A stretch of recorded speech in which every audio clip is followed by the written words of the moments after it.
നമുക്ക് ദൈവവചനം പഠിക്കാനായിട്ട് ഒരു അവസരം കൂടി, ഒരു ദിവസം കൂടി ദൈവം നമുക്ക് നൽകി. ദൈവത്തെ സ്തുതിക്കുന്നു. റോമർക്ക് എഴുതിയ ലേഖനമാണ് നാം പഠിച്ചുകൊണ്ടിരിക്കുന്നത്. 13 അധ്യായങ്ങൾ നാം പഠിച്ചു കഴിഞ്ഞു എന്ന് പറയുവാനായിട്ട് കഴിയുകയില്ല. നാം പഠിച്ചതായിട്ടുള്ള കാര്യങ്ങൾ അനുസരിക്കുമ്പോൾ ഇതേ വേദഭാഗത്തു നിന്നും ദൈവം കൂടുതൽ ആത്മീയ സത്യങ്ങൾ നമ്മളുടെ ഹൃദയദൃഷ്ടി പ്രകാശിപ്പിച്ച് നമുക്ക് തരുന്നതാണ്. നാം പഠിക്കുന്ന ഒരു പഠനവും അത് ആത്യന്തികവും അല്ലെങ്കിൽ പൂർണ്ണവുമല്ല എന്നുള്ളത് ഞാൻ ഈ സമയത്ത് ഓർക്കുന്നു. 14-ാമത്തെ അധ്യായം, സംശയ വിചാരങ്ങളെ വിധിക്കാതെ വിശ്വാസത്തിൽ ബലഹീനനായവനെ ചേർത്തുകൊള്ളുവിൻ. ഇവിടെ സംശയ വിചാരങ്ങൾ, നമുക്കറിയാം, വ്യത്യസ്ത പശ്ചാത്തലത്തിലും ഒക്കെ ജനിച്ച് വളർന്ന് വിവിധ നിലകളിൽ അറിവും പരിശീലനവും ഒക്കെ കിട്ടിയ ആളുകളാണ് സഭയിൽ ഉണ്ടാവുക. കേരളത്തിൻ്റെ അവസ്ഥയല്ല യഥാർത്ഥത്തിൽ നോർത്ത് ഇന്ത്യയിലേക്ക് പോയാൽ. നോർത്ത് ഇന്ത്യയിൽ തന്നെ പല സ്റ്റേറ്റുകളിലും വ്യത്യസ്തങ്ങളായിട്ടുള്ള സാഹചര്യങ്ങളുണ്ട്. പല സ്ഥലങ്ങളിലും ഓരോ സ്ഥലങ്ങളിലും അവരവരുടേതായിട്ടുള്ള സംസ്കാരവും രീതികളുമുണ്ട്. ഒരു ഉദാഹരണത്തിന്, നോർത്ത് ഇന്ത്യയിൽ ഉയർന്ന ജാതിക്കാർ എന്നുള്ള നിലയിൽ അറിയപ്പെടുന്നതായിട്ടുള്ള ആളുകളുടെ അടുക്കൽ ചെന്നാൽ അവർ ഈ മാംസമൊക്കെ കഴിക്കുന്ന കാര്യത്തിൽ അവർ പശുമാംസം കഴിക്കുകയില്ല. അവർ ആട്ടിറച്ചിയോ കോഴിയിറച്ചിയോ ഒക്കെ കഴിക്കുകയുള്ളൂ. അപ്പോൾ അങ്ങനെ വ്യത്യസ്തങ്ങളായിട്ടുള്ള കാഴ്ചപ്പാടുകളുള്ള ആളുകളുണ്ട്. അപ്പോൾ അവിടെ നാം അവരുടെ ഇടയിൽ ഒരു പ്രവർത്തനങ്ങളൊക്കെ നടത്തുന്ന സമയത്ത് നമ്മുടെ അറിവും പരിജ്ഞാനവും ഒക്കെ വെച്ചിട്ട് നാം ഒരു മാംസം തിന്നുന്നവനായി അവരുടെ ഇടയിൽ വെളിപ്പെട്ടാൽ അവർ നമ്മെ സ്വീകരിക്കുകയില്ല.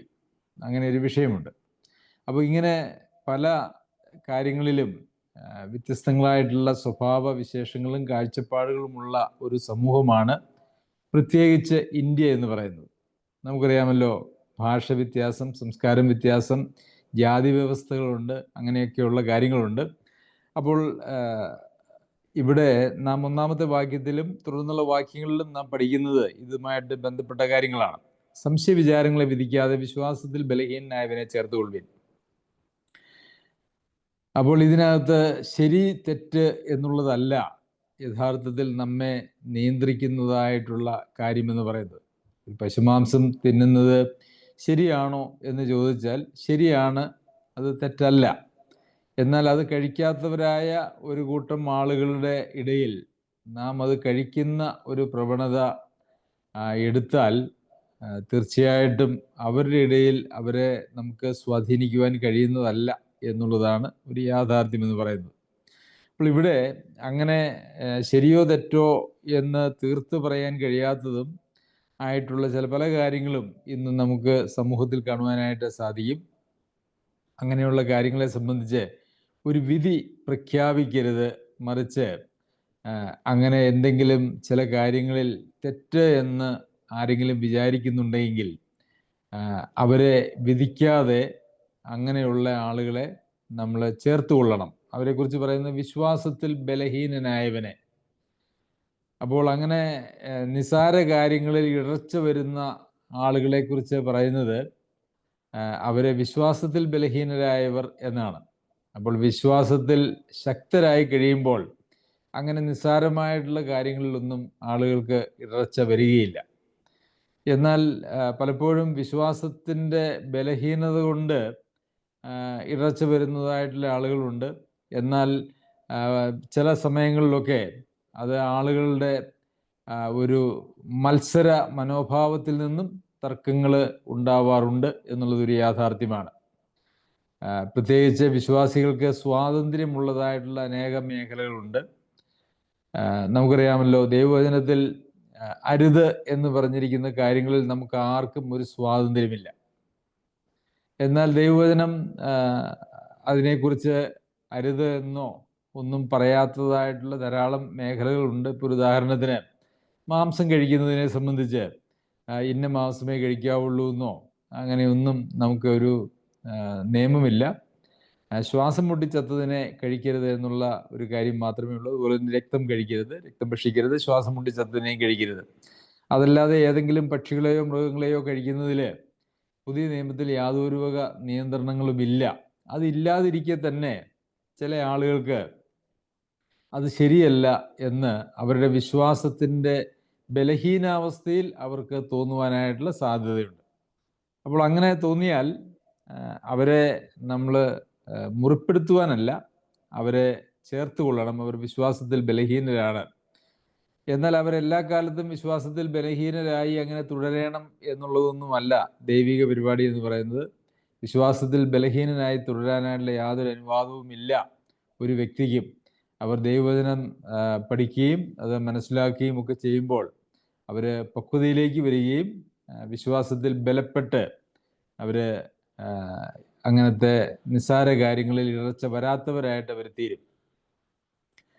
അപ്പോൾ ഇവിടെ സംശയവിചാരങ്ങളെ വിധിക്കരുത്. അതായത് ഈ ദൈവവചനത്തിൽ തെറ്റ് എന്ന് പറയാത്തതായ വിശ്വാസികൾക്ക് സ്വാതന്ത്ര്യമുള്ളതായിട്ടുള്ള മേഖലകളിൽ ആരും ആരെയും വിധിക്കരുത്. അതിനെക്കുറിച്ച് സംശയങ്ങളൊക്കെ നിങ്ങൾക്കുണ്ടെങ്കിൽ ആ സംശയങ്ങൾ നമുക്കൊരിക്കലും വിധിക്ക് അടിസ്ഥാനമാക്കുവാനായിട്ട് കഴിയുകയില്ല. ഒരു കാര്യം തെറ്റ് എന്ന് നമുക്ക് പറയണമെങ്കിൽ ദൈവവചനം അതിനെ തെറ്റ് എന്ന് പറയേണ്ടത് ആവശ്യമാണ്. ചില കാര്യങ്ങളിലൊക്കെ ദൈവവചനം അങ്ങനെ ദൈവവചനത്തിൽ നേരിട്ട് തെറ്റ് എന്ന് പറയാത്തതായിട്ടുള്ള കാര്യങ്ങളുണ്ട്. അപ്പോൾ അതിന് പ്രമാണമുണ്ട്. അത് തെറ്റാണോ ശരിയാണോ എന്ന് നിശ്ചയിക്കുവാനായിട്ടുള്ള പ്രമാണമുണ്ട്. ഒരു ഉദാഹരണത്തിന്, പുകവലി പാടില്ല എന്ന് വചനത്തിലില്ല. ഒരുപക്ഷെ ഞാൻ വിചാരിക്കുന്നു അന്ന് ആ സംസ്കാരത്തിൽ അങ്ങനെയുള്ള ഒരു ദുശീലം ഉണ്ടായിരുന്നിരിക്കില്ല. അതുകൊണ്ടായിരിക്കും അതിനെക്കുറിച്ച് പറയാതിരുന്നത്. എന്നാൽ മദ്യപാനം അരുത് എന്ന് പറയുന്നുണ്ട്. അപ്പോൾ പുകവലി അരുത് എന്ന് ബൈബിളിൽ പറഞ്ഞിട്ടില്ല, അതുകൊണ്ട് എനിക്ക് പുകവലിക്കുവാനായിട്ടുള്ള സ്വാതന്ത്ര്യമുണ്ട് എന്നൊരാൾക്ക് പറയുവാനായിട്ട് കഴിയുകയില്ല. കാരണം നമ്മുടെ ശരീരത്തിന് ദോഷം വരുത്തുന്നതായ മദ്യപാനം പോലെയോ അതിനപ്പുറമോ ഒക്കെ നമ്മുടെ ശരീരത്തിന് ദോഷം വരുത്തുന്നതായിട്ടുള്ള ഒന്നും നാം ചെയ്യാൻ പാടില്ല എന്നുള്ളതാണ് ദൈവിക പ്രമാണം. കാരണം നമ്മുടെ ശരീരം എന്ന് പറയുന്നത് ദൈവത്തിൻ്റെ ആലയമാണ്. ആലയത്തിനെ കേടുവരുത്തുന്നതായിട്ടുള്ള ഒന്നും ചെയ്യുവാനായിട്ടുള്ള അനുവാദം നമുക്കില്ല എന്നുള്ളത് കൊണ്ട് പുകവലി തെറ്റാണ്. അത് ബൈബിളിൽ പറഞ്ഞിട്ടില്ലെങ്കിൽ കൂടി. അപ്പോൾ ഒരു പ്രമാണം നമുക്ക് അവിടെ എടുക്കുവാനായിട്ട് സാധിക്കും. അപ്പോൾ ദൈവമക്കൾക്ക് സ്വാതന്ത്ര്യം കൊടുത്തിരിക്കുന്നതായിട്ടുള്ള മേഖലകളിൽ ആ സ്വാതന്ത്ര്യം അവർക്ക് അനുഭവിക്കുവാനും ആസ്വദിക്കുവാനുമായിട്ടുള്ള അനുവാദമുണ്ട്. എന്നാൽ അപ്പോൾ തന്നെ അത് വിശ്വാസത്തിൽ ബലഹീനരായിട്ടുള്ള ആളുകൾക്ക് ഇടർച്ച വരരുത് എന്നുള്ളത് അതിൻ്റെ മറ്റൊരു പ്രമാണമാണ്. കാരണം നമുക്ക് ഇപ്പോൾ ഒരു ഉദാഹരണം ഇവിടെ മുമ്പോട്ട് നാം വായിച്ചു പോകുമ്പോൾ അതിന് 2 ഉദാഹരണങ്ങൾ പറയുന്നുണ്ട്. ഒന്നാമത്തെ ഉദാഹരണം, ഒരുവൻ എല്ലാം തിന്നാമെന്ന് വിശ്വസിക്കുന്നു, ബലഹീനനോ സസ്യാദികളെ തിന്നുന്നു. അപ്പോൾ ശക്തനായവൻ, വിശ്വാസത്തിൽ ബലവാനായ ഒരാൾ എന്തും കഴിക്കാം എന്ന് ചിന്തിക്കുന്നുണ്ട്. അപ്പോൾ ഒരു ഉദാഹരണത്തിന്, ഇപ്പോൾ ഈ പന്നിമാംസം പഴയ നിയമത്തിൽ വളരെ കർശനമായി നിരോധിച്ചിരുന്ന ഒന്നാണ് ഈ പന്നിമാംസം കഴിക്കുക എന്ന് പറയുന്നത്. എന്നാൽ ഇന്ന് പല സഭകളിലും അനേക ആളുകളും പന്നിമാംസം കഴിക്കുന്നത് അത് അനുവദനീയമല്ല, അത് തെറ്റാണ് എന്നുള്ളതായ ചിന്താഗതികളുള്ള ആളുകളുണ്ട്. എന്നാൽ അങ്ങനെ അത് തെറ്റാണ് എന്ന് നമുക്ക് പറയുവാനായിട്ട് കഴിയുകയില്ല. കാരണം അത് തെറ്റല്ല. കാരണം പത്രോസ് അപ്പോസ്തലന് ഒക്കെ ഒരു തുപ്പട്ടിയിൽ സകലവിധ മൃഗങ്ങളെയും ഇഴജാതികളെയും ഒക്കെ ഇറക്കി കാണിച്ചിട്ട് അറുത്ത് ഭക്ഷിക്കുക എന്ന് പറയുന്നുണ്ട്. അപ്പോൾ അവിടെ നമ്മൾ കാണുന്നത് അത് അങ്ങനെ നിഷിദ്ധമായിട്ടുള്ളൊരു കാര്യമായിരുന്നുവെങ്കിൽ അങ്ങനെ ഒരു ദർശനം പോലും ദൈവം കൊടുക്കുമായിരുന്നില്ല എന്ന് മാത്രവുമല്ല, ഭക്ഷണപാനീയങ്ങളെ സംബന്ധിക്കുന്നതായിട്ടുള്ള പഴയ നിയമ പ്രമാണങ്ങളിൽ നമുക്ക് ബാധകമായിട്ടുള്ളത് ശ്വാസം മുട്ടിച്ചത്തതിനെ കഴിക്കുന്നതും അതുപോലെ തന്നെ രക്തം കഴിക്കുന്നതിനും മാത്രമാണ്.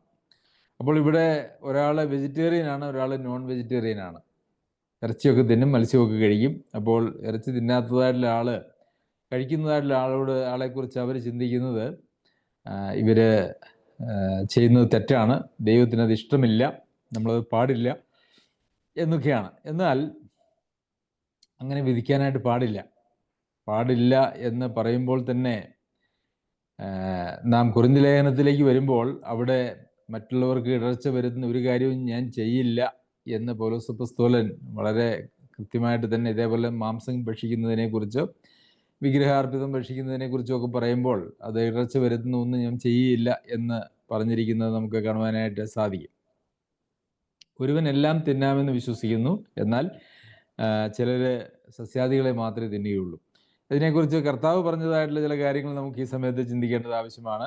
മർക്കോസ് എഴുതിയ സുവിശേഷം 7:18-19 വാക്യങ്ങളിൽ അവൻ അവരോട്, ഇങ്ങനെ നിങ്ങളും ബോധമില്ലാത്തവരോ പുറത്തുനിന്ന് മനുഷ്യൻ്റെ അകത്ത് ചെല്ലുന്ന യാതൊന്നിനും അവനെ അശുദ്ധമാക്കുവാൻ കഴിയുകയില്ല എന്ന് തിരിച്ചറിയുന്നില്ലയോ? അത് അവൻ്റെ ഹൃദയത്തിലല്ല വയറ്റിലത്ര ചെല്ലുന്നത്, പിന്നെ മറപ്പുരയിലേക്ക് പോകുന്നു. ഇങ്ങനെ സകല ഭോജ്യങ്ങൾക്കും ശുദ്ധി വരുത്തുന്നു എന്ന് പറഞ്ഞു.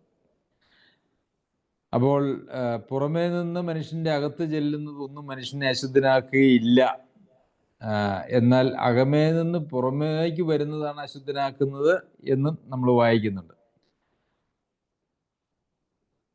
അതുപോലെ തന്നെ തിമോത്തിയോസിന് ലേഖനം എഴുതുമ്പോൾ പൗലോസ് അപ്പോസ്തലൻ സത്യത്തെ ഗ്രഹിച്ചിരിക്കുന്ന വിശ്വാസികൾ സ്തോത്രത്തോടെ അനുഭവിപ്പാൻ ദൈവം സൃഷ്ടിച്ച ഭോജ്യങ്ങളെ വർജിക്കണമെന്ന് കൽപ്പിക്കുകയും ചെയ്യും. എന്നാൽ ദൈവത്തിൻ്റെ സൃഷ്ടി എല്ലാം നല്ലത്, സ്തോത്രത്തോടെ അനുഭവിക്കുന്നുവെങ്കിൽ ഒന്നും വർജിക്കേണ്ടതില്ല, ദൈവവചനത്താലും പ്രാർത്ഥനയാലും വിശുദ്ധീകരിക്കപ്പെടുന്നുവല്ലോ. അപ്പോൾ ഈ ഭക്ഷണം സംബന്ധിച്ചോ പാനീയം സംബന്ധിച്ചോ യാതൊരു വക നിബന്ധനകളും നിയന്ത്രണങ്ങളും വയ്ക്കുവാൻ നമുക്ക് അനുവാദമില്ല, അത് ശരിയുമല്ല എന്നുള്ള ഒരു കാര്യം ഇരിക്കുന്നത് കൊണ്ട് അന്യോന്യം വിധിക്കുവാനായിട്ട് നിൽക്കരുത് എന്നാണ് പറയുന്നത്. അന്യോന്യം വിധിക്കരുത്. കാരണം ദൈവം അവനെ കൈക്കൊണ്ടു. ദൈവം ഒരാൾ വെജിറ്റേറിയൻ ആണ് എന്നുള്ളത് കൊണ്ട് കൈക്കൊള്ളാതിരിക്കുന്നില്ല, ദൈവം ഒരാൾ നോൺ വെജിറ്റേറിയൻ ആണ് എന്നുള്ളത് കൊണ്ട് കൈക്കൊള്ളാതിരിക്കുന്നില്ല. ദൈവം ഒരാളെ കൈക്കൊണ്ടുവെങ്കിൽ അവരെ നാമും കൈക്കൊള്ളേണ്ടത് ആവശ്യമാണ് എന്നുള്ളതാണ്. അങ്ങനെ ദൈവം അനുവദിച്ചിരിക്കുന്നതായിട്ടുള്ള സ്വാതന്ത്ര്യം ആസ്വദിക്കുന്നതിൽ നിന്നും മനുഷ്യനെ വിലക്കുന്നത് ശരിയല്ല, അവരെ വിധിക്കുന്നത് അത്ര പോലും ശരിയല്ല എന്നുള്ളതാണ്. സഹോദരന്മാർക്ക് ഇടർച്ച വരുത്തുവാൻ പാടില്ല എന്നുള്ളത് നമുക്കറിയാമല്ലോ. ഈ ധിക്കരിക്കുകയും വിധിക്കുകയും ചെയ്യുക എന്ന് പറയുന്നത് വളരെ ഗൗരവമായിട്ടുള്ളൊരു കാര്യമാണ്. നമ്മൾ മത്തായി എഴുതിയ സുവിശേഷത്തിലേക്ക് വരുമ്പോൾ, മത്തായി എഴുതിയ സുവിശേഷം അതിൻ്റെ 5-ാം അധ്യായത്തിൻ്റെ 22-ാമത്തെ വാക്യത്തിൽ നാം വായിക്കുന്നത് ഇപ്രകാരമാണ്.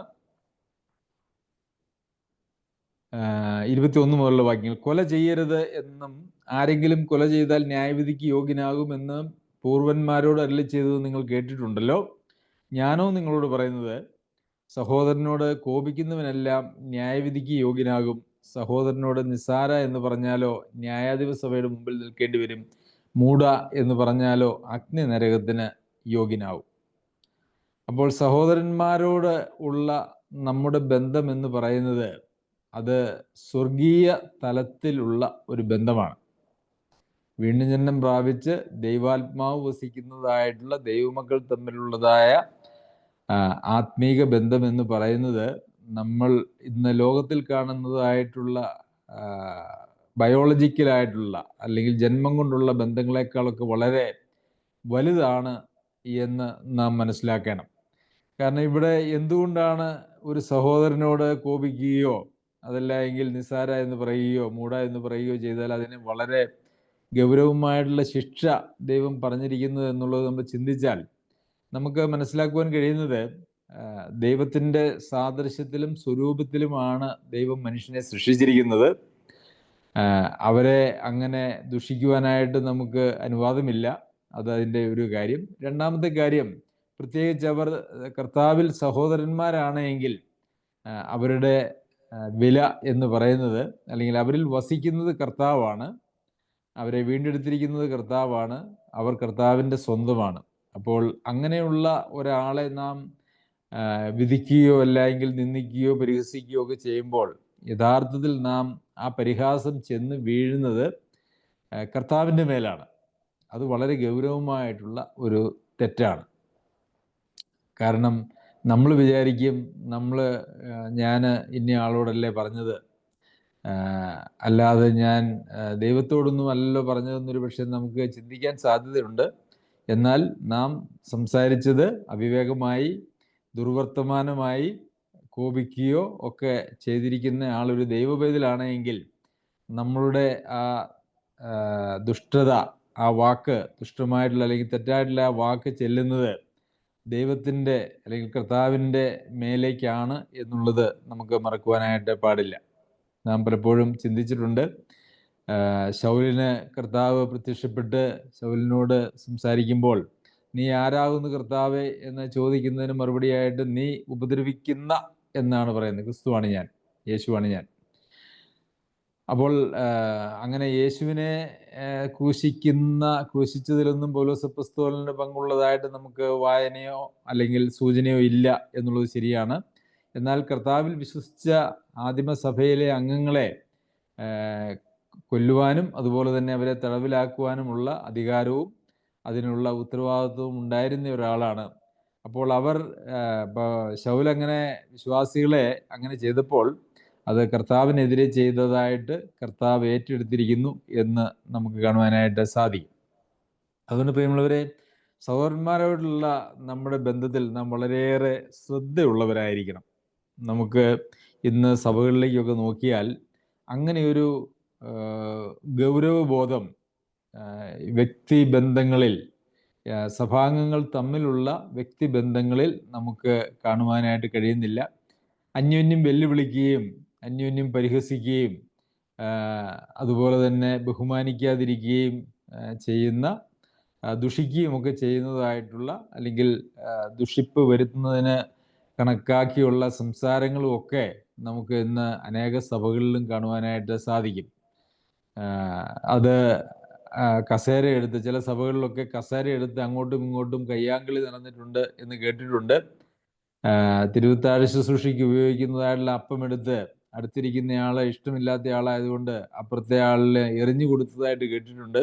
എത്രയോ നീചവും നിഷ്ഠൂരവും ദൈവനിന്ദാപരവുമായിട്ടുള്ള കാര്യങ്ങളാണ് ഇന്ന് സഭകളിൽ നടക്കുന്നത് എന്നുള്ളത് നമുക്ക് മനസ്സിലാക്കുവാനായിട്ട് സാധിക്കും. അതുമാത്രവുമല്ല, സോഷ്യൽ മീഡിയയ്ക്ക് വളരെ പ്രചാരം സൃഷ്ടിച്ചതായിട്ടുള്ള ഈ കാലഘട്ടത്തിൽ അനേകം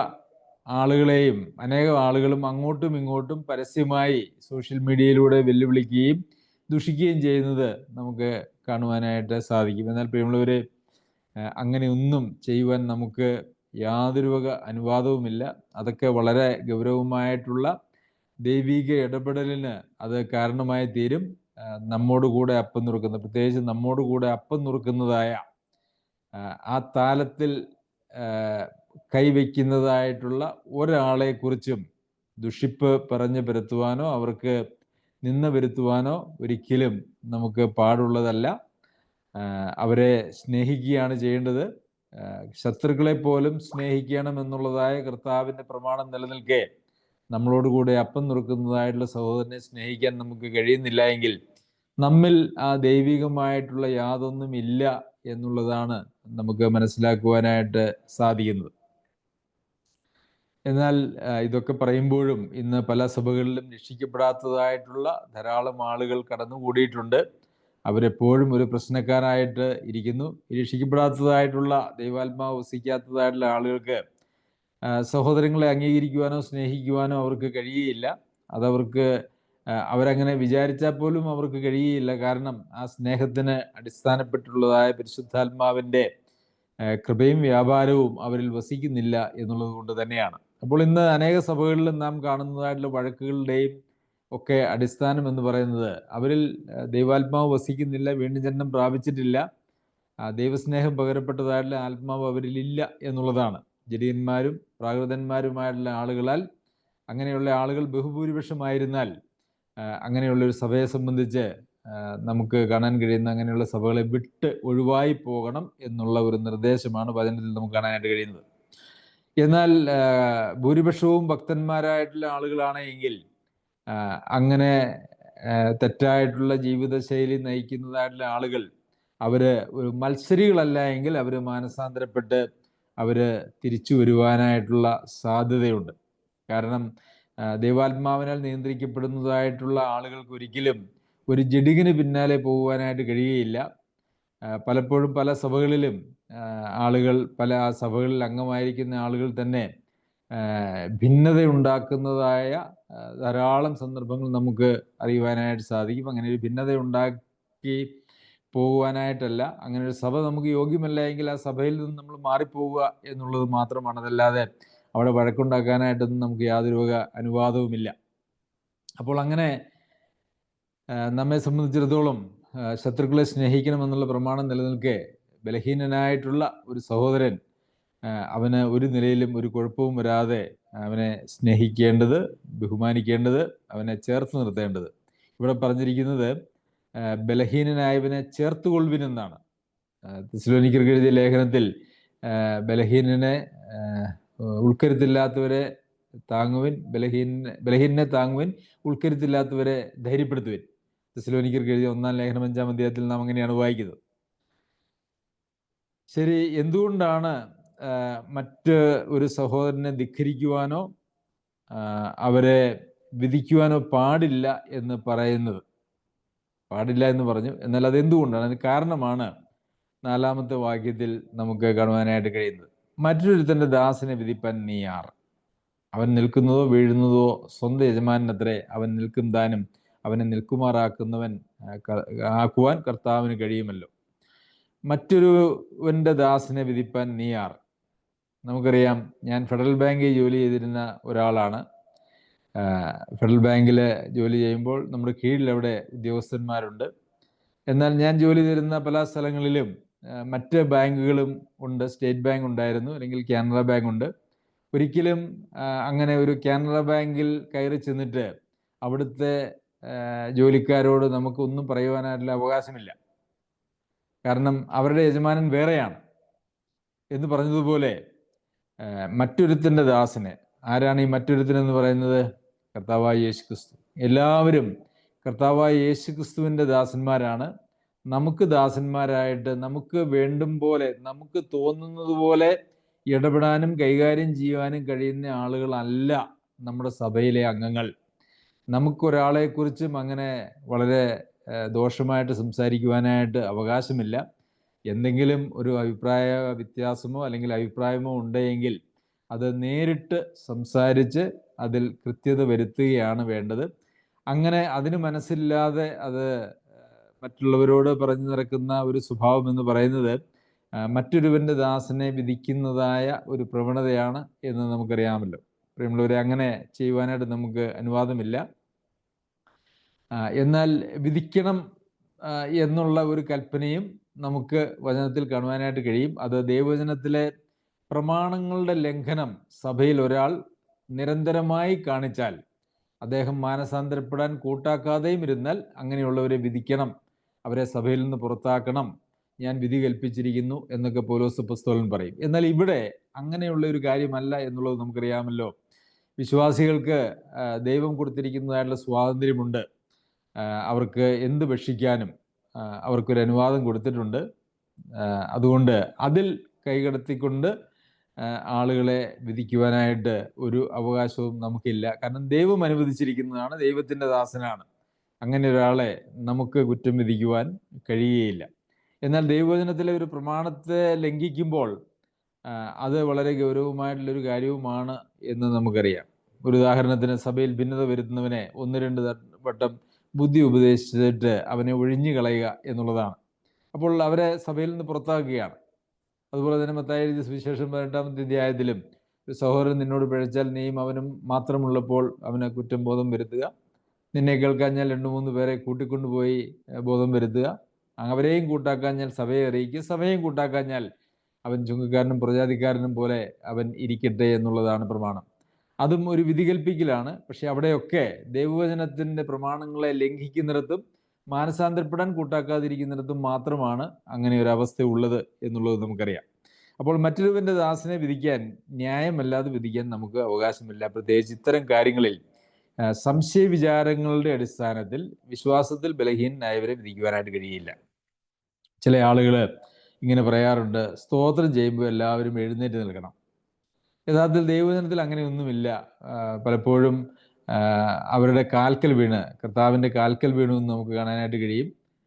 അപ്പോൾ അങ്ങനെ ദൈവത്തെ സ്തുതിക്കുകയോ മഹത്വപ്പെടുത്തുകയോ ഒക്കെ ചെയ്യുമ്പോൾ നമ്മൾ എഴുന്നേറ്റ് നിൽക്കണമെന്നോ ഇരിക്കണമെന്നോ കിടക്കണമെന്നോ അല്ലെങ്കിൽ അങ്ങനെയുള്ള യാതൊരു നിബന്ധനകളും അവിടെ ഇല്ല എന്നുള്ളതൊരു യാഥാർത്ഥ്യമാണ്. എഴുന്നേറ്റ് നിൽക്കാൻ പറ്റുന്നവർക്ക് നിൽക്കാം. ഈ എഴുന്നേറ്റ് നിൽക്കുന്ന ഒരാൾ എഴുന്നേൽക്കാത്ത ഒരാളെ വിധിക്കുവാനോ എഴുന്നേൽക്കാത്ത ഒരാൾ എഴുന്നേറ്റ് നിൽക്കുന്നവരെ വിധിക്കാനോ അങ്ങനെയൊന്നും നമുക്ക് ഇനി ആവശ്യമില്ല. അത് ന്യായമല്ല.